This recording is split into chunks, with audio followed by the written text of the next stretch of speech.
Welcome back to another YouTube video, and today we're going to be talking about a SEO case study, a very popular website called Timeout. So this website is essentially a things to do, or they call themselves the best things to do events in cities worldwide, and they have essentially covered a lot of ground. So as you can see here, they have got a lot of variety on their website. Now, if we take a look at their traffic, as you can see here, they are ranking for 3.8 million, or actually 4.04 million. They have got 182,000 keywords in the 1 to 3. And their traffic is approximately 11 million. So they're getting 11 million hits through to their website. And if we take a look at overview 1.0, if it does load, yeah, there we go. It's a DR90 website. And as we can see, if we take a look here, so it's got 2.7 million traffic value. So if they were to run ads, that's how much they would need to spend a month on PPC. So if we take a look in, for example, LA, which I am not in right now, obviously, they actually rank position 2 just for the keyword restaurants. So I'm guessing that they have got a big list of restaurants that they are showcasing. Yeah, they do. So for example, they have got I believe they would have reviews for each one as well. Yeah, so they've got a roundup page here, and then they're linking off to each individual restaurant. So if we actually take a look at this from a top-down view, right? So they will have their homepage here. What I'll do is I'll actually use the thicker pen just so everybody can see a lot clearer, right? So they've got their homepage at the top, and they've obviously got all the different areas. So they might have like London, New York, Manchester, whatever else. So they've got all of these different separate pages here, all the way going down, right? And then they might have like a variety of different things to do in that city. So if they're talking about New York, they will have restaurants, they'll have parks, they will have cinemas, they will have bowling alleys, whatever else, right? So these are all then breaking off from the New York page, right? So we'll create this.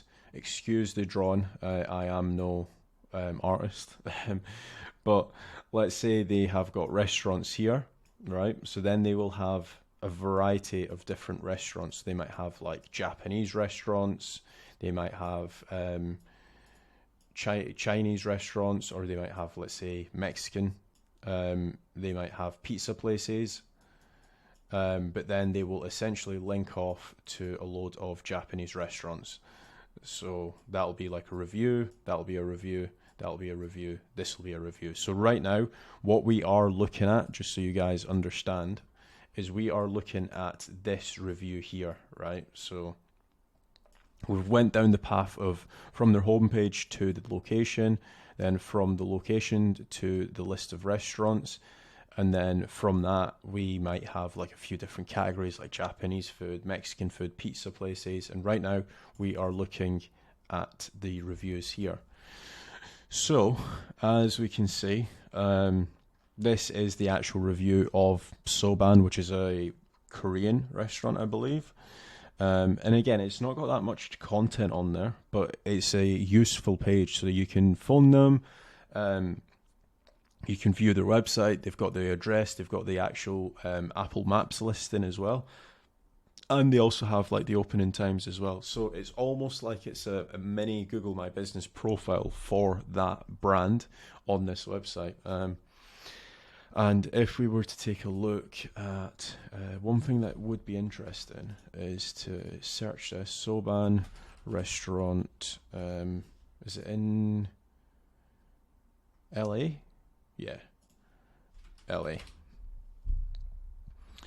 So as we can see here, they actually do rank on the first page for the brand as well. So they're under OpenTable and Yelp, but again, they're doing a very, very good job by ranking there. A few things that they could potentially do is also add like the featured markup, where it helps you get the actual reviews, and it also helps you pull in the price range as well. Because they are already doing the price range here. And do they have a reviews? They would just need to add a reviews section. And then also they allow you to claim the business listing as well. So from a monetization point of view, that's really smart, because I can guarantee that they're probably charging people to claim a listing. So that's that section there. But let's take a look at some other surrounding towns. So like right now we're looking at the LA section, but for example, they've done the exact same setup for like Boston, Madrid, Montreal. Let's take a look at Barcelona. And as you can see, they are talking about the latest news. So this is the tallest and fastest roller coaster in Europe, and it's just an hour away from Barcelona. So they are aware, like making people aware of things to do, not just in Barcelona, but this is 1 hour away.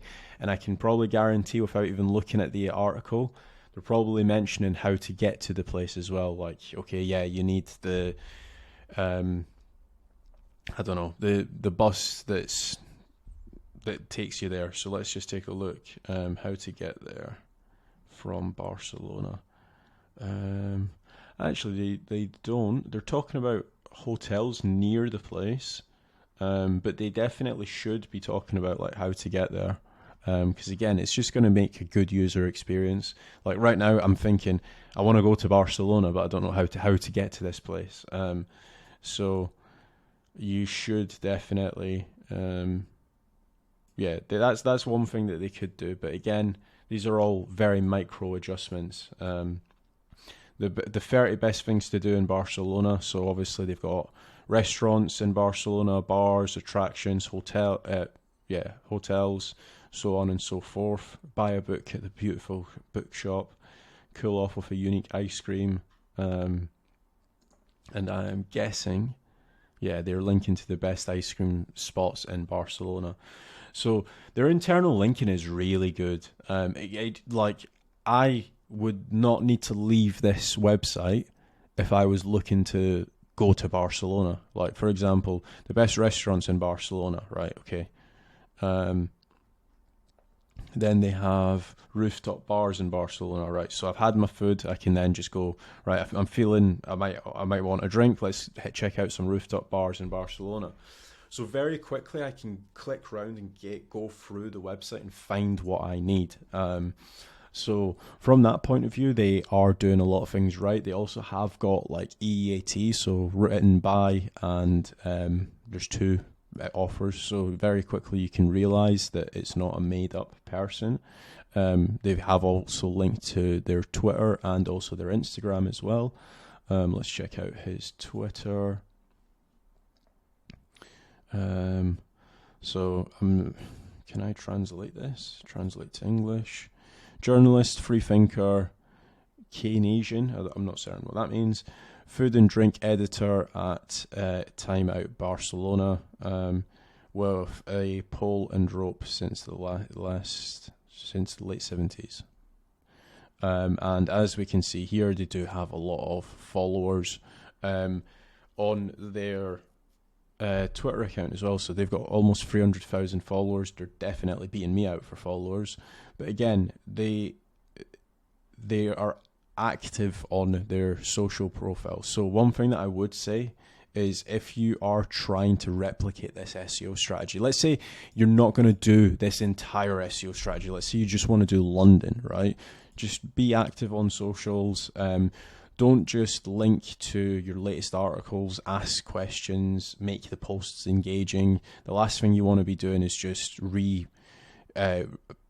linking through to your blog posts all the time, because again, Twitter doesn't like that as well. So as you can see, they've got a lot of images. This is an ad, so ignore this one. They have got a lot of images. They are getting quite a few likes and retweets. They're not getting much. Like I've had more likes on some of my tweets than these guys. So even though they do have 400,000, 500,000 followers, it doesn't necessarily mean that it would be hard to achieve what they're doing. So just bear that in mind. Now, one thing that is also important that these guys do is from a off-page SEO point of view, they do have a lot of links through to their homepage. So if we were to actually take an exact URL, as you can see, they have got 8,000 links going through, pointed to their homepage. And again, for EAT purposes and for trust, this helps big time, especially if you do have a big website like what these guys have. So if we were to take a look at their website, so if we were to do site : and let's take a look. So they've got over 1 million pages on their website. So actually, timeout, let's just tweak that because they do have a few subdomains. www. So they've got 1.2 million pages indexed on Google. So by doing link building, by building links through to your homepage, it does definitely help. One thing that I will say that they do that is quite smart is, even though they are, let's say, talking about a restaurant in California, they will essentially reach out to them saying, hey, we've listed you on here. Do you want to link to us? So as you can see, Emma's Snack Bar, for example, is a snack bar in Australia. This would link to Timeout. Same goes with delistreets.com.au. I'm guessing that this is a restaurant in India, or actually, no, sorry, it's in Australia, .au. And again, this would link back through to the actual website. So just bear that in mind if you guys are looking to scale out a website like this. It's always good to do this. And then again, they've got one for like a Dutch website. I believe this is a taxi website in Amsterdam. So they do have a lot of links going through to their website. And again, if you guys are looking to replicate this strategy, it's probably the biggest thing, especially if you are trying to scale out a lot of pages. You want to be getting links from businesses that you are listing, because this is almost, it's basically a glorified directory. If you think of it, it's almost like a better version of Yell, where it's a little bit more engaging with the content. So that's all they've done. They've essentially just scaled content and scaled links from the listing pages. And obviously they do have the good EAT signals. They do have a lot of links. They do have high quality content. It's a lot easier said than done, but if you guys are looking to scale something like this, I would definitely just look to doing maybe things to do in Portal. Start off with that first, and then once you have topical authority on that, you might decide to essentially scale out for another town and city. So that has been my SEO case study for the website timeout.com. Make sure to check out their website. If you guys do have any questions, feel free to drop them down in the comment section below. And if you guys want a free 15-minute growth strategy call for your website, make sure to check out Casual Dash. The link is in the description. Thanks.